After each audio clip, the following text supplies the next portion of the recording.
Capítulo 4. Quero ser clara. Eu disse ao me sentar diante da mesa do meu pai. Não tenho intenção de me casar. Ele fez que sim com a cabeça e começou a falar. Entendo que você não queira isso hoje, mas um dia vai precisar se casar, Idlen. Você tem a obrigação de dar continuidade à linhagem real.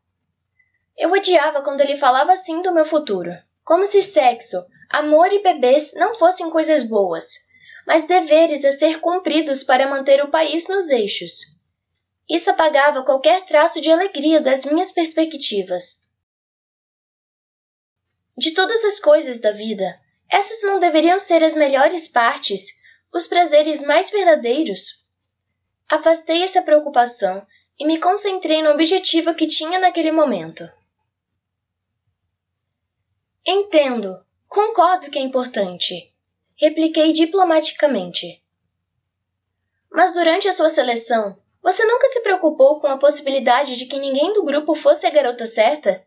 Ou de que talvez muitas estivessem lá pelos motivos errados? Seus lábios esboçaram um sorriso. Eu me preocupava com isso todos os dias e boa parte das noites. Então ele me contou várias histórias vagas sobre uma garota tão dócil que mal podia suportá-la, e também sobre outra que tentara manipular cada etapa do processo. Eu não conhecia muitos nomes ou detalhes, e nem fazia questão. Nunca gostei de imaginar que meu pai poderia ter se apaixonado por outra garota que não fosse minha mãe. E você não concorda que, como serei a primeira mulher a assumir o controle total da coroa, é necessário estabelecer alguns padrões a respeito de quem pode governar ao meu lado? Continue, disse ele, inclinando a cabeça. Imagino que, com certeza, deve existir algum sistema de cortes pronto para evitar que um psicopata consiga entrar no palácio, certo? Claro, ele confirmou com um sorriso, como se minha preocupação não fosse válida. Acontece, porém, que não confio em ninguém para assumir o cargo comigo. Portanto, suspirei fundo antes de continuar. Concordo em passar por esse espetáculo ridículo se você me prometer algumas coisinhas. Não é um espetáculo, tem um histórico excelente. Mas, por favor, minha querida, diga-me o que quer. Primeiro, quero que os concorrentes tenham liberdade para partir por vontade própria.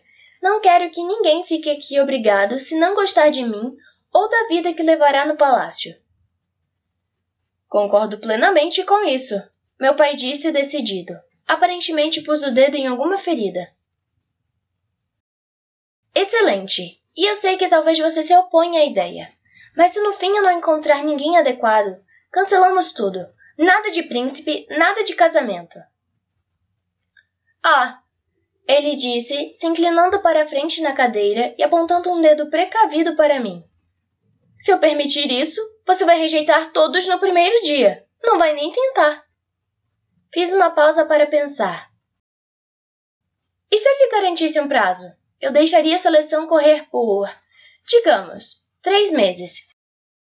E consideraria as opções pelo menos por esse período. Depois disso, se não tiver encontrado uma pessoa adequada, dispenso todos os concorrentes.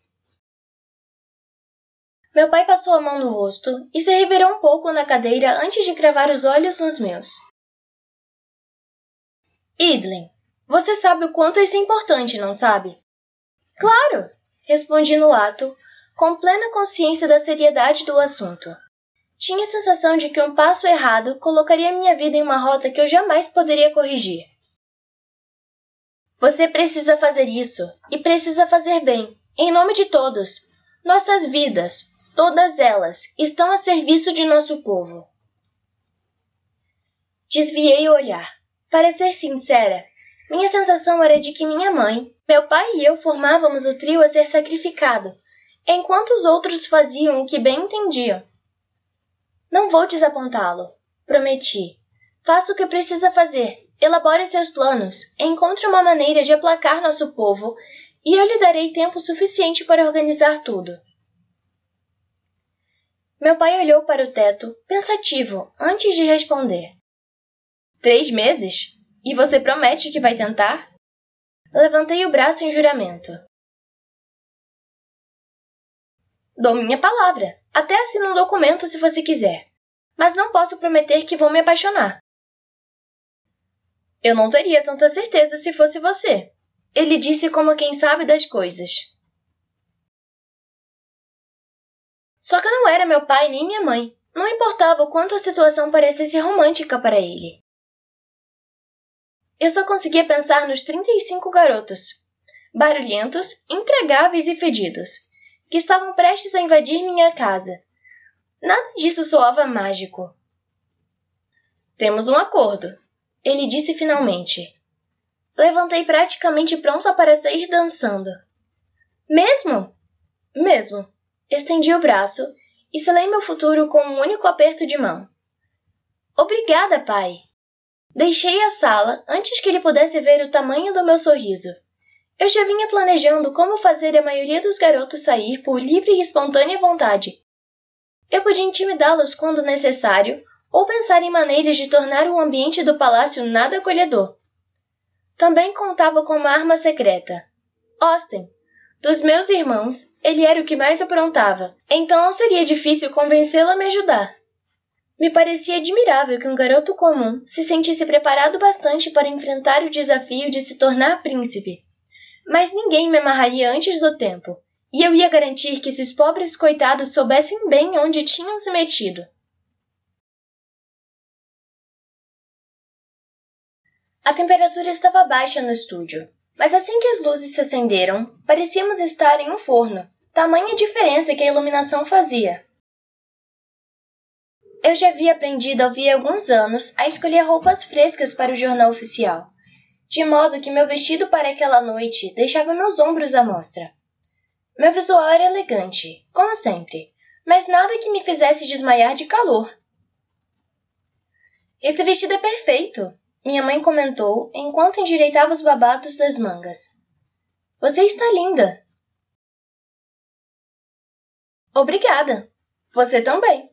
Ela sorriu e continuou ajeitando minha roupa. Obrigada, linda. Sei que está um pouco apreensiva, mas acho que essa lição fará bem a todos. Você passa muito tempo sozinha, e teremos que pensar nisso cedo ou tarde, e... As pessoas ficarão contentes. Eu sei. Tentei disfarçar o sofrimento na minha voz. Tecnicamente, as filhas da realeza já não eram mais oferecidas em troca de alianças políticas.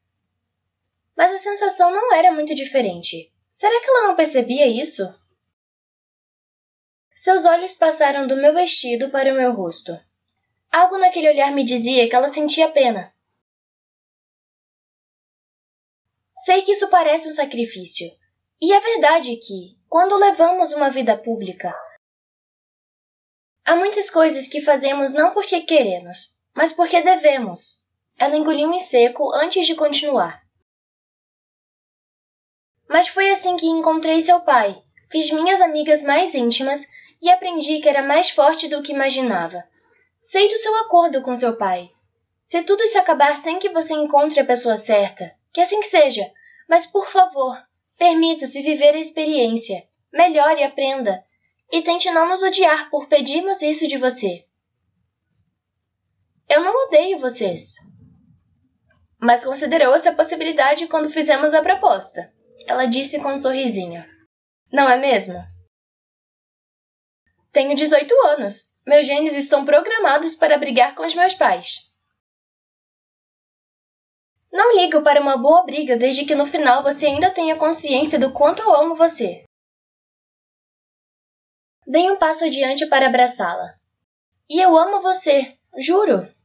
Ficamos abraçadas por um tempo. Então ela me soltou e foi procurar meu pai. Não sem antes alisar de novo meu vestido, garantindo que minha aparência continuasse impecável.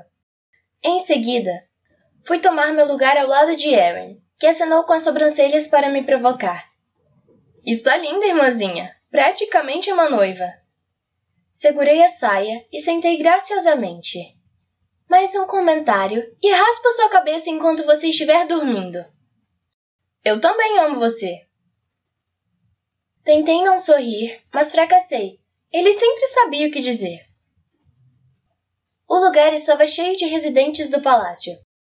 Madame Lucy estava sozinha, pois o General Ledger estava em serviço, e o Sr. e a Sra. Woodward sentaram atrás das câmeras com Kyle e Josie. Eram os únicos filhos do casal, e eu sabia que a Madame Marley significava o mundo para minha mãe. Então guardava para mim mesma a opinião de que os filhos dela eram absolutamente terríveis. Kyle não era tão intragável quanto Josie, mas mesmo depois de todos esses anos de convivência, jamais chegara perto de ter uma conversa interessante. Esperava que nunca acontecesse, mas se algum dia eu tivesse um problema grave de insônia, poderia contratá-lo para ficar falando ao lado da minha cama. Resolveria o problema. E Josie... Eu não tinha palavras para descrever como aquela menina era deplorável. Os conselheiros do meu pai começaram a aparecer, saudando-nos com uma reverência antes de se sentar. Havia apenas uma mulher no ministério do meu pai, a senhorita Bryce Manor. Ela era linda e delicada, e nunca entendi direito como uma pessoa tão discreta conseguia se manter firme na arena política. Jamais a ouvi elevar a voz ou ficar nervosa, mas as pessoas a escutavam. Os homens não me escutavam, a não ser que eu fosse rígida. Contudo, sua presença me deixou curiosa. O que aconteceria se eu, quando rainha, escolhesse apenas mulheres para formar meu ministério? Seria uma experiência interessante. Os ministros e conselheiros fizeram seus pronunciamentos e relatórios. Então, finalmente, Gabriel voltou-se para mim. Gabriel Farey tinha cabelos grisalhos penteados para trás e um rosto muito bonito. Ultimamente, vinha falando sobre aposentadoria. Mas depois de um anúncio daquela magnitude, precisaria aguentar mais um pouco. Esta noite, Lia, para encerrar nosso programa, temos uma notícia empolgante, e não há ninguém melhor para comunicá-la do que nossa futura rainha, a bela Etlin Shreve. Com um gesto grandiloquente, ele estendeu a mão na minha direção e eu abri um largo sorriso enquanto cruzava o palco acarpetado em meio ao aplauso comedido. Gabriel me deu um breve abraço e um beijo em cada bochecha. Bem-vinda, princesa Etlin. Obrigada, Gabriel. Agora preciso ser honesto. Parece que foi ontem que anunciei seu nascimento de seu irmão Aaron. Não acredito que faz mais de 18 anos. É verdade, já somos grandes, disse virando para minha família e trocando alguns olhares calorosos. A senhorita está a ponto de fazer história. Penso que Lia inteira está ansiosa para ver o que fará daqui a alguns anos, quando se tornar rainha. Com certeza será um período empolgante, mas não sei ao certo se quero esperar tanto tempo para fazer história. Dei-lhe uma cotovelada brincalhona e ele fingiu surpresa. Bom, então por que não nos conta o que tem em mente, Alteza? Endireitei os ombros diante da câmera C e sorri antes de começar. Nosso país passou por muitas mudanças ao longo dos anos. Apenas durante o reinado de meus pais, assistimos as forças rebeldes no interior do país praticamente se extinguirem. E embora ainda enfrentemos desafios, as linhas imaginárias do sistema de castas não dividem mais nosso povo. Vivemos uma era de liberdade extraordinária e esperamos ávidos que nossa nação alcance todo o seu potencial. Me lembrei de sorrir e falar articuladamente. Os anos de aula sobre como falar e me dirigir ao público incutiram em mim a técnica adequada, e eu sabia que meu discurso tocava cada um dos pontos necessários. E isso é ótimo, mas ainda sou uma garota de 18 anos. A pequena plateia riu. Continuei. Acaba sendo meio chato passar a maior parte do dia dentro do escritório com meu pai. Sem ofensas, majestade. Acrescentei voltada para ele. Tudo bem, ele respondeu. Assim, decidi que é hora de mudar o ritmo. É hora de buscar não só um colaborador que trabalhe comigo nesta exigente tarefa, mas um parceiro que caminhe ao meu lado ao longo da vida. Para tanto, espero que Lia me conceda meu desejo mais profundo. Uma seleção.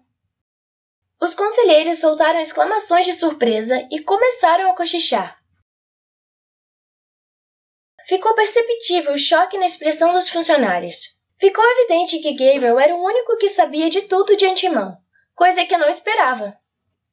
Amanhã, cartas serão enviadas a todos os rapazes elegíveis de Ilia. Eles terão 2 semanas para decidir se gostariam de competir pela minha mão. Tenho consciência, naturalmente, de que trilharemos um caminho desconhecido. Jamais tivemos uma seleção comandada por uma mulher. E ainda que tenha 3 irmãos, estou ansiosa para encontrar mais um príncipe para Ilia. Espero que todo o país celebre comigo quando isso acontecer. Acenei levemente com a cabeça e voltei ao meu lugar. Minha mãe e meu pai irradiavam orgulho. Tentei me convencer de que essa reação bastava, embora continuasse apreensiva. Não conseguia parar de pensar que faltava alguma coisa, que havia um buraco na rede sobre a qual eu planejava cair. Mas não havia o que fazer. Tinha acabado de saltar pela janela.